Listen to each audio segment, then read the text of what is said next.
15 minutes of class is going to be the next sticker challenge. This next sticker challenge is all about definite integrals. The homework from last night, the homework from tonight, the thing that you just checked. Because we have the sticker quiz right now, that's why I'm not going to bother picking up this homework assignment. You're going to show me that you know what you're doing through the sticker quiz. Okay? All right, what I want to do over the course of the next 30 minutes or so is work through some really rough free response questions that are going to all be application questions. That's the goal. Now, some of you, I have no doubt, once you read the problem, once we agree to the start, you're fine, you know what to do, and I think the challenge is going to be going from the application problem to what's the actual calculus that you would do. That's probably going to be the challenge. So what I'm going to ask you to do is, like, once you reach a point where you're comfortable, leave. Not like leave the room, but finish the problem off on your own. Use this as an opportunity to practice your skills. My assumption, though, is we're all going to be together in the beginning, and then you're going to jump off and finish it up whenever you're ready. Everybody good? All right, so here's the first problem. A water balloon is launched from the roof of a building at time t equals 0. With a vertical velocity given by the expression v of t equals negative 32t plus 40 feet per second. At time t equals 2 seconds, the height of the balloon is 100 feet. Determine the height of the building. Have a 1-minute strategy conversation with somebody near you. What are you going to do?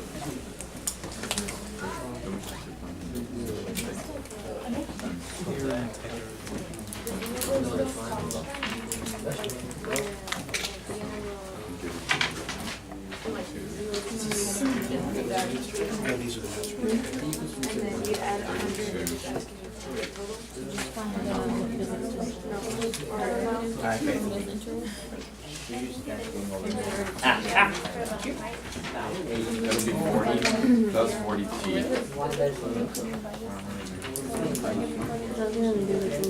And then we do the little thing. 0 to 2.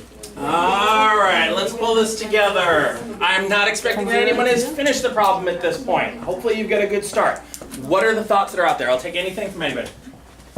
You've read this problem and your opening thoughts are what? Edgar's got some thoughts, Ramvir's got some thoughts, Juan's got some thoughts. Jasmine, what are your thoughts? The intervals from B to A are 0 and 2. Okay, so you're wanting to do a definite integral from 0 to 2. What are you finding the definite integral of?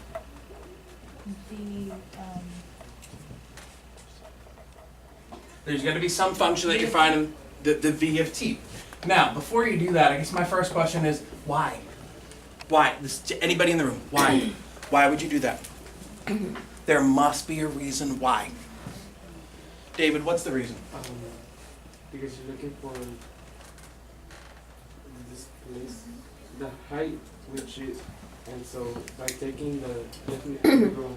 So I want the height of the building. What's the significance of the building? Jennifer, what's the significance of the building? Okay, hold on, but what's the significance of the building before we get to your question? Because here's my fear.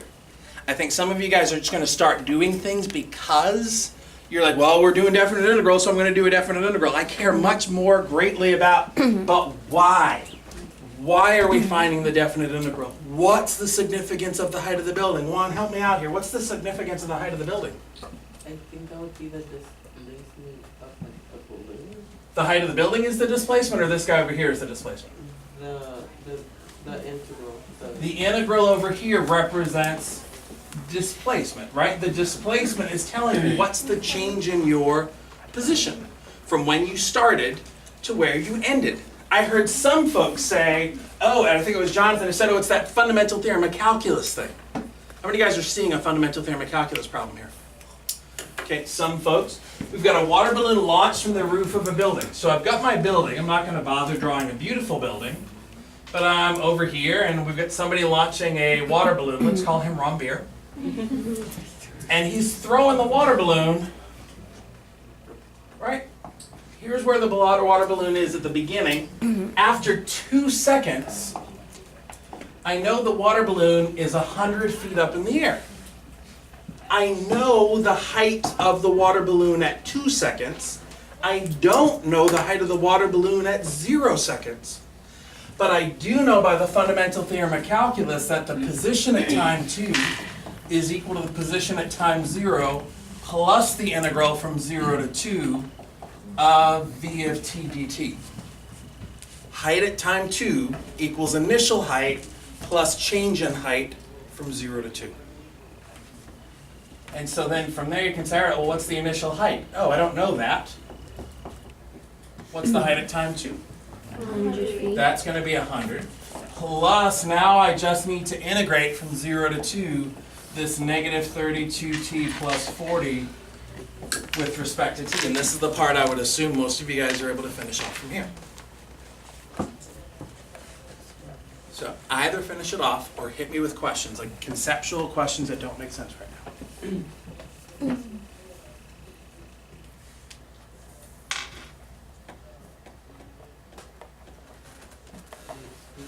right, well, don't look at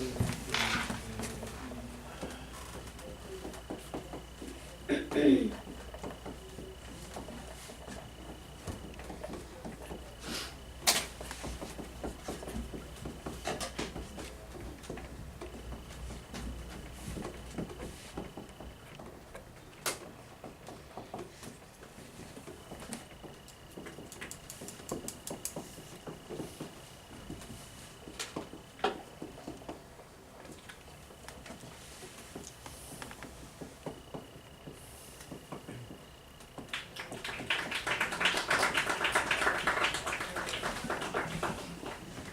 Don't look up until you're ready to check.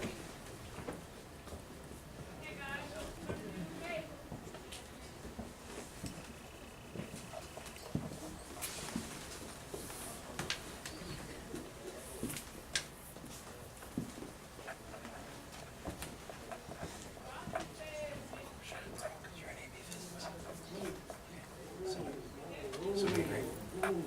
Now there's one thing here that I don't agree with. Actually, there are a couple of things that I agree with. The antiderivative of negative 32t plus 40 is negative 16t squared plus 40t. Okay, I'm really, yes, that picky. It also has to be that you're integrating between each other. Okay, I need to see that vertical bar. You're doing all this stuff, but I need to see it. Okay.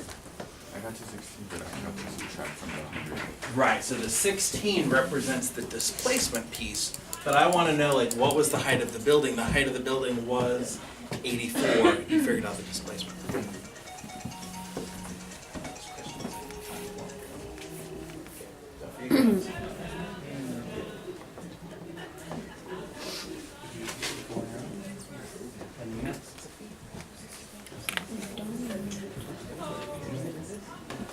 Not the units. The units.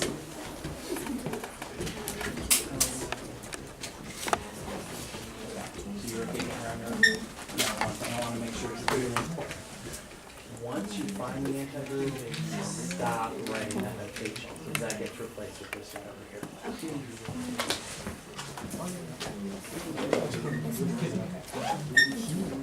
All right, I am relatively satisfied with where we are. Fundamental theorem of calculus, and you're going to go from there. Hopefully, I'm curious, how many of you guys evaluating the definite integral? That was pretty easy on this one. Like nice and comfortable? Right, but the reason I want to start with the heavy application problems is give you guys the push there, and then build in the practice. So let's try problem number 2. Problem number 2's got some treats for you. We've got a function f of x which satisfies the following conditions. F prime prime. What is that really, Edgar? The derivative of the derivative. The derivative of the derivative. Fancy way to say that? Second derivative. The double derivative, the second derivative. Way back in the day, I think I called it f prime prime. No one actually calls it f prime prime, but you know, these are things. So f double prime is e to the 4x plus e to the negative 4x. I've told you that f prime of 0 is equal to 4, and that f of 0 is equal to 4. Have a strategy conversation, see what you can do with this. Remember, I care greatly about notation and your communication of the process.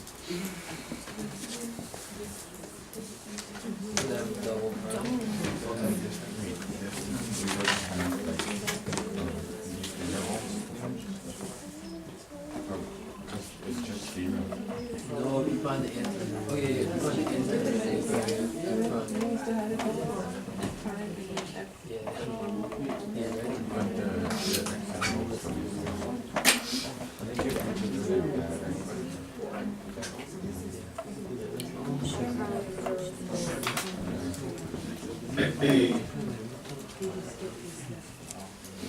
All right, seeing lots of good stuff happening here. I've given you f double prime. I want you to get to the original function. What are the thoughts that are out there? 21 really smart people in the room. What are the thoughts that are out there? Just Edgar. Oh, so sad. I've given you f double prime. I want to get to f. Jonathan, what are your thoughts here? Marvin said that you can make an accent that really. I thank you for citing your source. This is important. So you've got f double prime. I want to get to f. And I always kind of think of them in this chain, right? There was f, and then the guy after this is f prime, and then I've got f double prime. Well, if f double prime is e to the 4x plus e to the negative 4x, how am I going to get to f prime? I need the antiderivative. That means I need to see your notation though. F prime is the antiderivative of e to the 4x plus e to the negative 4x dx. And this should be the kind of problem that everybody can finish off in like 10 seconds. You need to know it on sight.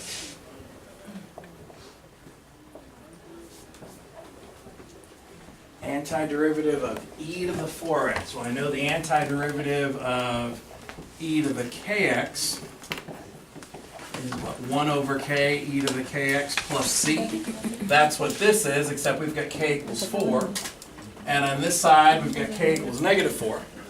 So the antiderivative of e to the 4x has to be 1/4 e to the 4x plus negative 1/4, or make it minus 1/4. E to the negative 4x, be careful, that's f prime. And there's a mistake here. What's the mistake? What's the mistake, Adriana? Is it the plus Carly? Right, what we haven't done is we actually haven't figured out plus c. I've got f prime. F prime has this form, but for some reason they gave me this guy here, the f prime of 0 equals 4, which is the initial condition. Why'd they give you an initial condition? Marvin, why'd they give us an initial condition? You plug in 0 to x, and that will help you find the value for c. Right, if they're telling you that f prime of 0 is equal to 4, that means that if x equals 0, then f prime is going to be 4. So I can plug it in. 4 is going to be 1/4 e to the 4 times 0 minus 1/4 e to the negative 4 times 0 plus c. 4 times 0 is 0, e to the 0, 1 times a 4th is a 4th minus over here 1/4 plus c. So c, if I do this right, is 4. Not the final answer. Why not? Why not the final answer? Why are we not going to stop here? Jennifer, why are you not going to stop here? You've got to find the antiderivative of f prime. We know that c is equal to 4, which means I've got more information. I know that f prime is this 1/4 e to the 4x minus 1/4 e to the negative 4x plus 4. But my goal is go get f. And keep in mind they gave you another initial condition. Finish it off, we'll talk in a bit.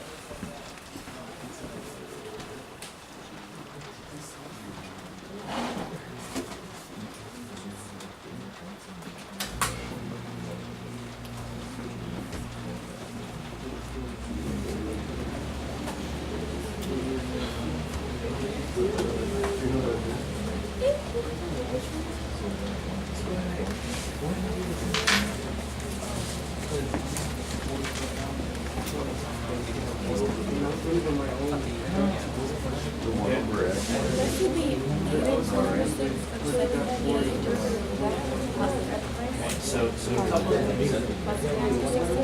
This is that you're supposed to bring Here, like you found it for it. Oh, no. Okay, so Yeah, isn't it keep it changing it? that means that if I let it Multiplying the 1/4 times the other. Yeah, but that switches. Oh, and then you said it. So keep that, multiply that, and you flip this. I don't know if it's dividing or if it's It's divided, because you have to divide it. Because you're bringing it back down.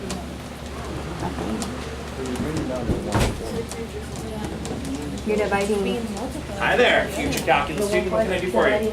1/4? You're giving that to Ron Beer. Okay. He's a good-looking guy in green over there. Okay, I care greatly about everybody being able to find the antiderivative for 1/4 e to the 4x. If you're struggling, my one little nudge, break it up if it's legal to break it up. Is this legal to break up?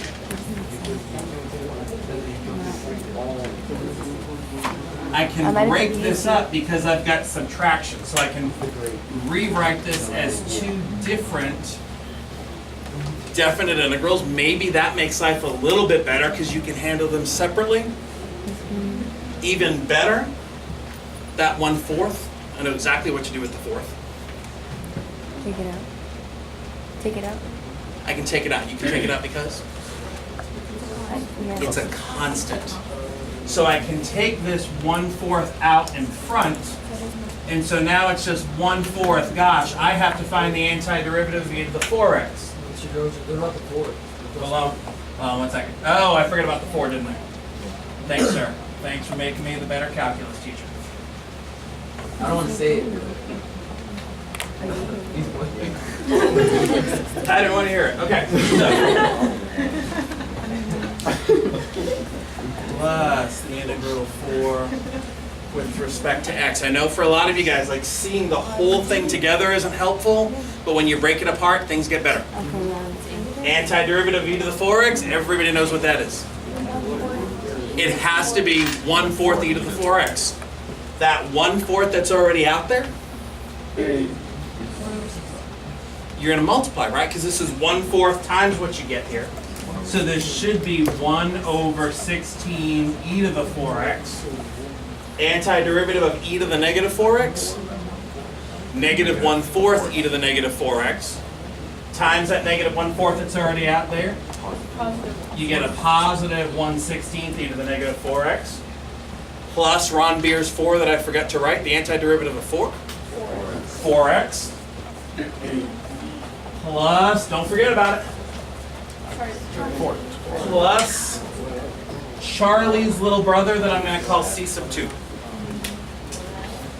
The reason that I want to not use Charlie again is you might get confused and think, oh, if I just write plus c, you might think it has to be the same c from before. It's just a new constant. So, you know, call it c if you want to, call it c sub 2, call it r for Rugamas, whatever you want to do, call it something else. And then of course you're not done, because you'd use the other initial condition, plug it in, solve it for c. Big picture, we're okay? 1. So then once you're at the bottom, the 1/16, then you would do the at 4 and then plug in At x equals 0. So plug in 0 for x, 0 for x, 0 for x. You need the right value of c so this is equal to 4. And since that's not calculus, that's more like algebra 1, I want to skip over that part. We got time for at least one more really good one. Model problem number 3. I'm interested to see what you guys are going to do with this one.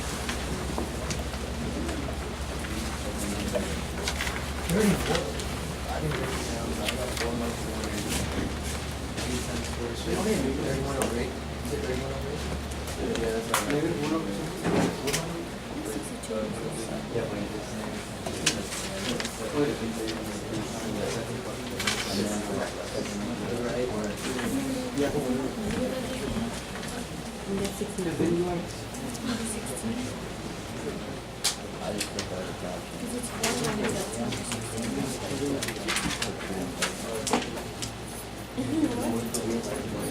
Oh, yeah.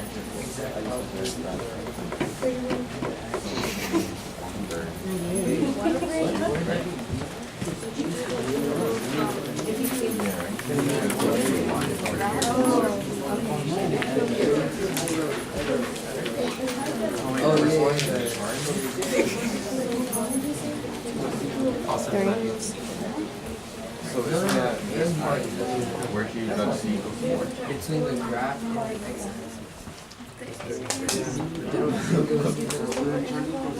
But it's Charlie's thing. it says that the area is. No, just, I know he saw when he got this work from the last problem. He said C This equals is 4. like 36. Let me do that.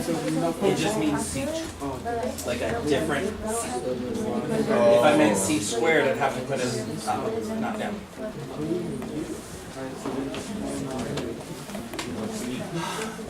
Find the exact positive value of C if the area between the graph of x squared minus C squared and the x-axis is negative 36. Oh, good stuff.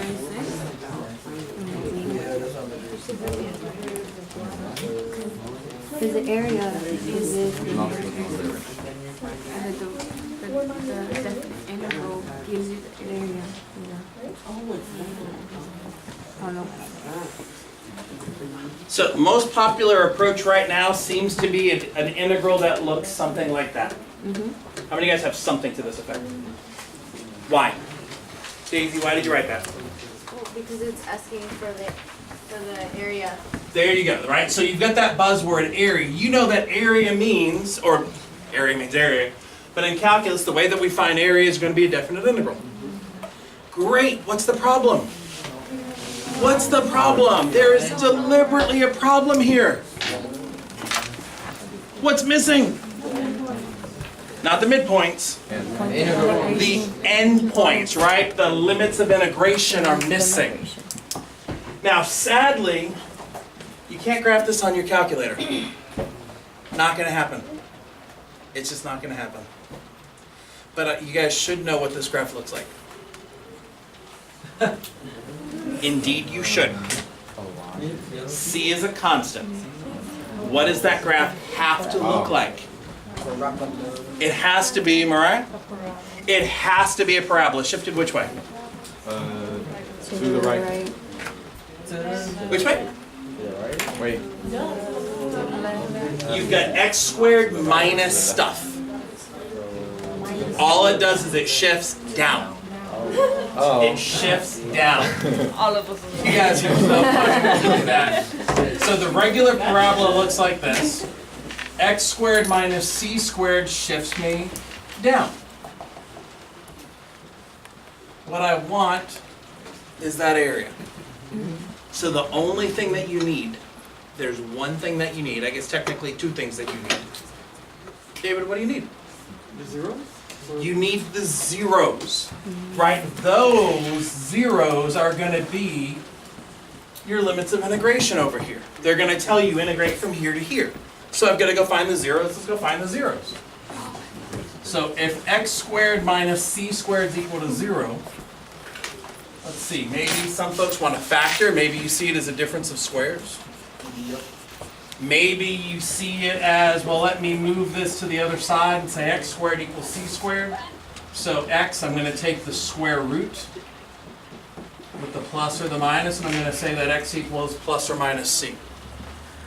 I've got a root over here at negative c. I've got a root over here at positive c. So those are the limits of integration that you need. Right. I want to find the area from the first root to the second root, and I want to get negative 36. So either go from here, show me what you can do, or hit me with any questions you got.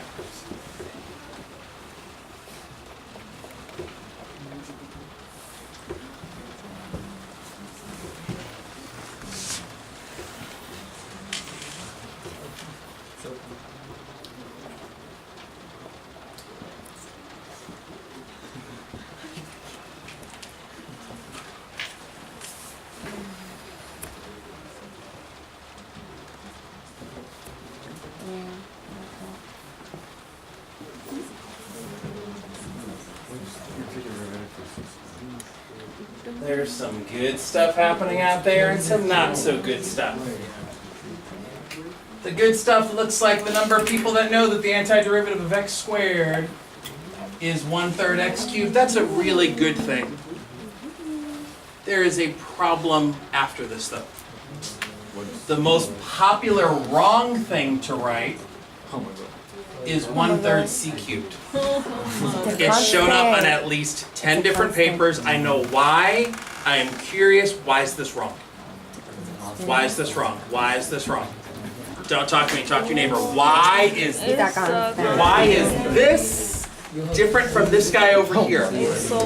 Don't talk to me, talk to your neighbor. What's the difference here?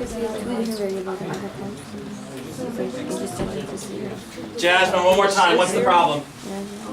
What do you know about C? C is a number. C is a constant. Imagine that this is the number 4 squared. What's the antiderivative of 4 squared? Oh God. Oh God. That was ugly in a whole different way than what I was expecting. If this had been x squared minus 16, everybody would tell me the antiderivative of 16 is Negative 16x. 16x. C is a constant, c squared is a constant, so the antiderivative of c squared is c squared x. Because it's a constant. Then from here you integrate from negative c to c. If you've got it from here, finish it off.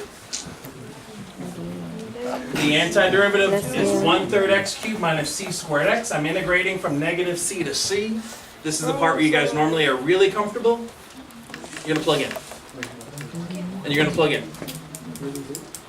So we're going to have 1/3 c cubed minus c squared times c. That looks ugly, but it could get the job done. Minus 1/3. Instead of x cubed, I've got negative c cubed minus c squared times negative c. And that's going to be equal to negative 36. Plugged in the top limit, plugged in the bottom limit. It's going to be equal to negative 36. I would clean up anything you see that is legal to clean up. Like what? Edgar, give me some good algebra here. Can't we factor out C? Go ahead and give me factor out C. Like, put it outside since we have C cubed, C squared, and C. You've got c cubed, c squared, and c, but you know what? That c squared and that c? There's a better way to write that. This is c cubed. Oh, we multiply. Right? So we're just multiplying. I've got 1/3 of c cubed minus c cubed minus this guy over here. Negative c cubed. Negative c times negative c times negative c Negative c. is negative c cubed times 1/3 is negative 1/3 c cubed. Negative c squared times negative c is plus c cubed. Good joke, Andrew. 1/3 c cubed minus c cubed. Get 1/3 c cubed minus a whole c cubed. Would be negative 2/3 c cubed minus this guy over here, negative 1/3 of c cubed plus c cubed is 2/3 c cubed. For those of you that don't like the fractions in an equation, do what I did when I was running in the gangs in high school. In Massachusetts, it was bad. We were the Pilgrims. Yeah. Fraction killer. I could multiply everything through by 3 to get negative 2c cubed minus 2c cubed. 3 times negative 36, negative 108. Now we're back to like the world of Algebra 1. Negative 4c cubed is negative 108. Divide by negative 4, so c cubed is 27. What cubed is 27? 3. Wow. I did not pretend to pick easy questions. That was not the goal. David. For the second to last part, you just distributed the negative turning to Father, so that's not how you got the 2 over. Like here. So I combined what was in the parentheses. Negative a third of c cubed plus c cubed is 2/3 c cubed, and then I distributed the negative. Okay, we've got time for one more. Show me what you can do with problem number 4. These are harder than anything you're going to see on tonight's homework or anything that you're going to see on the sticker challenge that's coming up.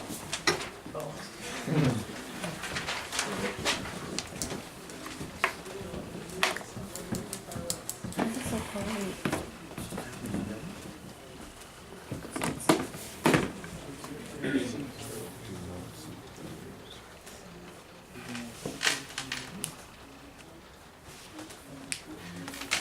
Oh, we used to.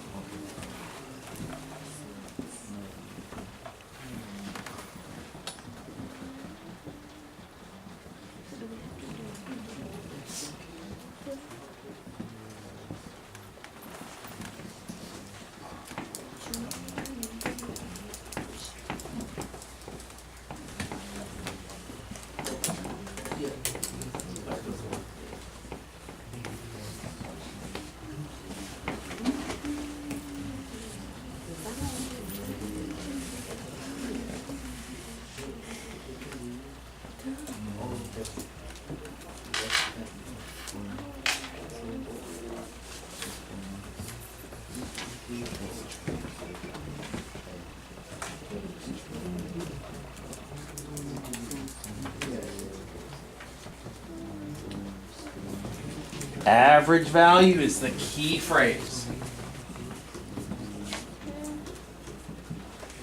Average value of a function, it's going to be the integral from a to b of that function divided by b minus a, and I've seen at least a dozen folks that had that written down. It's a good start. But then we run into a problem. Mariah, what's the problem that you're running into here? Okay, because if it's on the interval from -1 to pi, Yep. it's a piecewise function. You've got a piecewise function. You're looking on this interval. The a is -1 and the b is pi. So I've seen a lot of folks that are like, oh, I'm going to do the integral from -1 to pi of f of x dx divided by pi minus -1. Getting there definitely gets you the first point. But then the question is, how do you actually find the antiderivative of a piecewise function? And you treat them separately.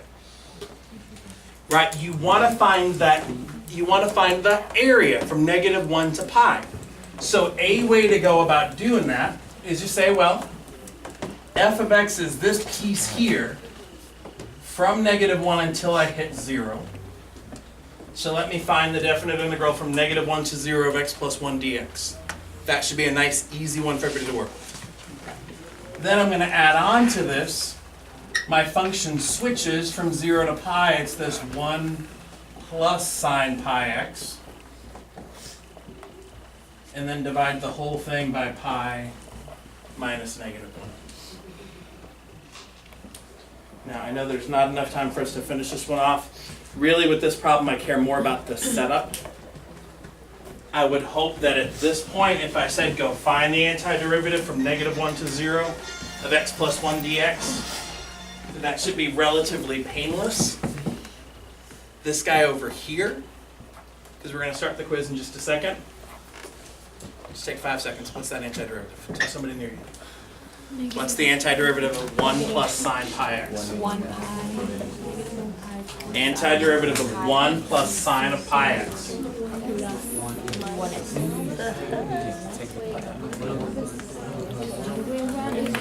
Oh, 1 over pi. Okay, antiderivative of 1. I've heard it from all different corners of the room. Antiderivative of 1 has to be x.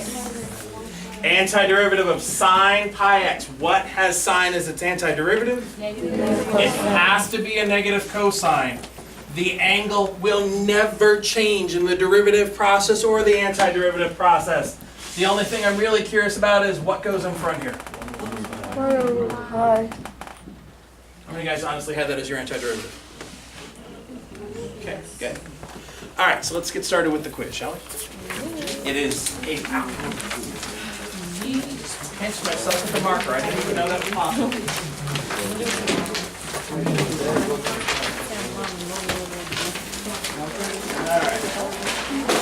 Tonight's homework. Can't believe I almost forgot that. My apologies.